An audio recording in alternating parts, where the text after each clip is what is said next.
My name is Gilly. I was born in the former USSR. I grew up in Israel. I've spent the last 11 years or so in Europe and currently moving around. So you said something about high school dropout? Yeah, I left high school and started working around age 14, 15. You're inspiring so many people that think that education is the only way to get rich in life. It's not. Ready. To me, it was just that boring thing that I have to do without really wanting to. And the moment I realized that I have the freedom to just not do it, I left. That's amazing. So what's the first step? Where are you at? McDonald's? Yeah, literally. How did I know that? That is so crazy. McDonald's was my first job. So, okay, let's just actually from there jump forward to like the point where you're at like deciding to get paid in Bitcoin. Right. 2 years ago, you asked for your full paycheck to be paid in Bitcoin. Well, to be fair, it wasn't a full paycheck. It was getting paid for a few days of work for a small project that I did.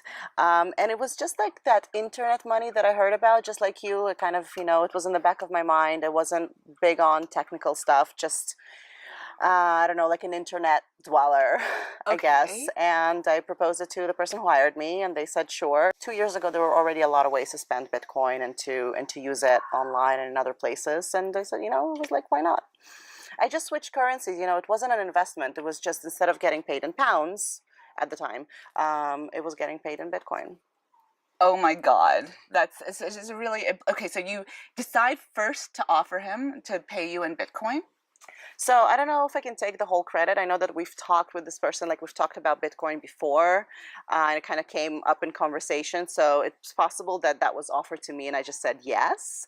But yeah, it was kind of in the air, the fact that getting paid in cash would mean that I would have to figure out a local bank account for that country, which I didn't have, and figure out like the permit situation. And then, Bitcoin was just like phone to phone transaction, which felt like, yeah.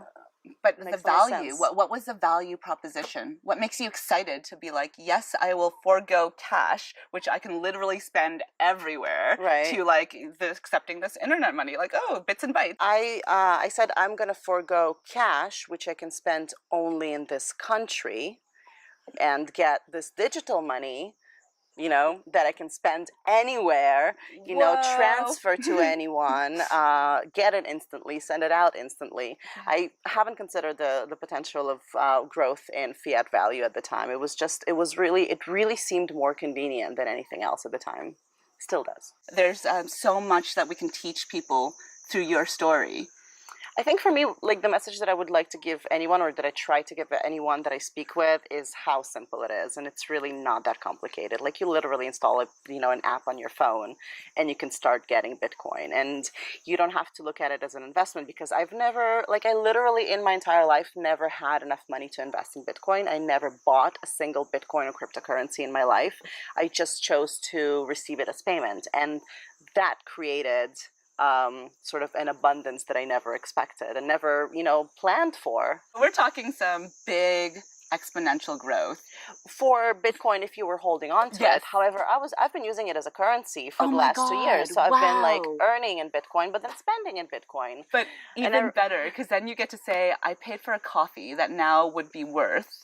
Right, yeah. Okay, come on, like $10,000, $20,000, $50,000. Probably. I mean, I don't think it's gone that far, but let's see. I mean, I used to get paid, I remember thinking about it last year. So in 2016, I would get paid 1 Bitcoin a day. And then in 2000, yeah, I know, right? I mean, you could calculate, how many cups of coffee I could buy with 1 Bitcoin at that time, which I did. I didn't live off coffee only, but I kind of spent it at the same rate. And then the following year in 2000, like early 2017, I was earning maybe a Bitcoin per month, and it was still, money and usable. And as long as it could, balance at the end of the month, that was, it was all good for me. So I only realized, I only really realized the growth, I guess, summer last year. Okay. When it went from, it was like 2,000 and then 3,000, suddenly it was 5. And then right after 5, I think it was 8 later that year.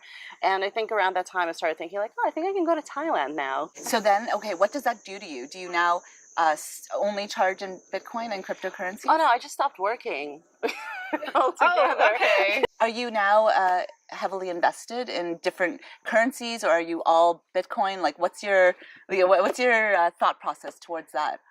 So realizing that I have a potential to start investing a few months ago, like late last year, I started looking at other projects.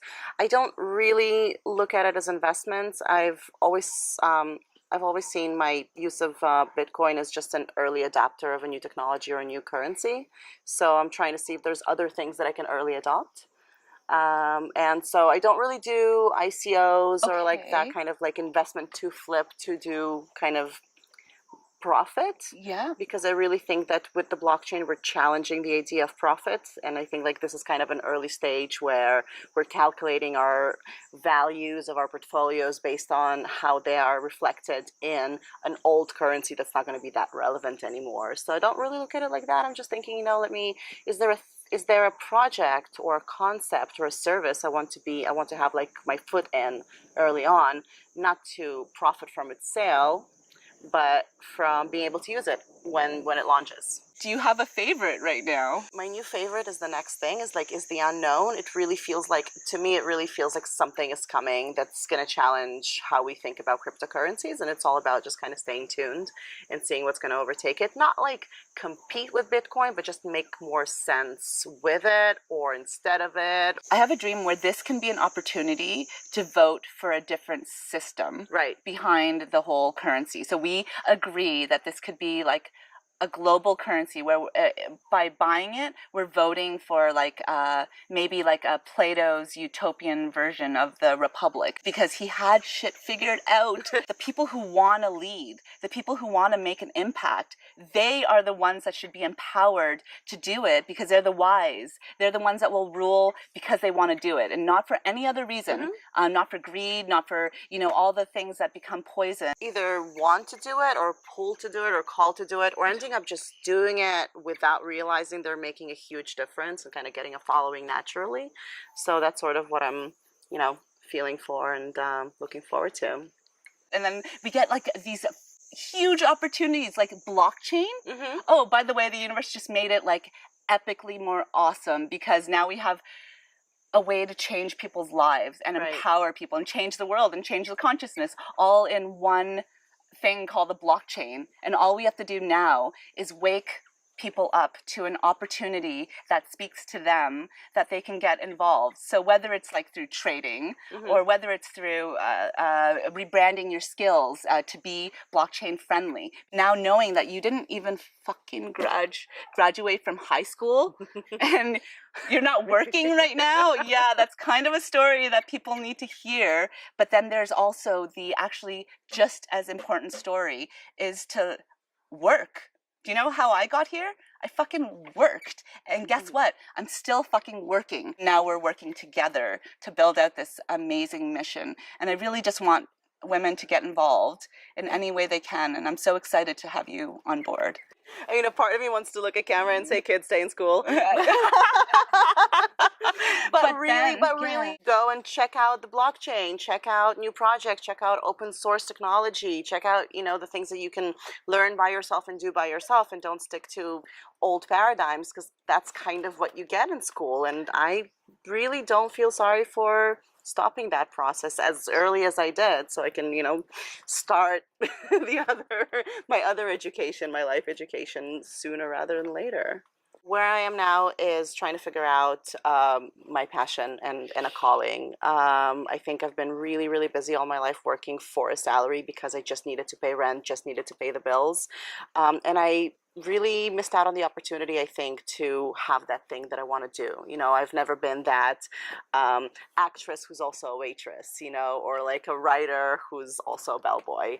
I was just like the McDonald's worker, the waitress, the restaurant manager, the IT worker, without a side project that I was passionate about. So I'm kind of just keeping myself open and looking for that like potential side project to turn into a main project, and keeping my ears open, my eyes open. Thank you so much for your time. And I'm just so happy to have had this chance to get to know you and connect with you. And yes. I really hope that you'll be a part of our tribe. blockchainheroines.com. Look it up and join the movement. I'd love to see you on the other side.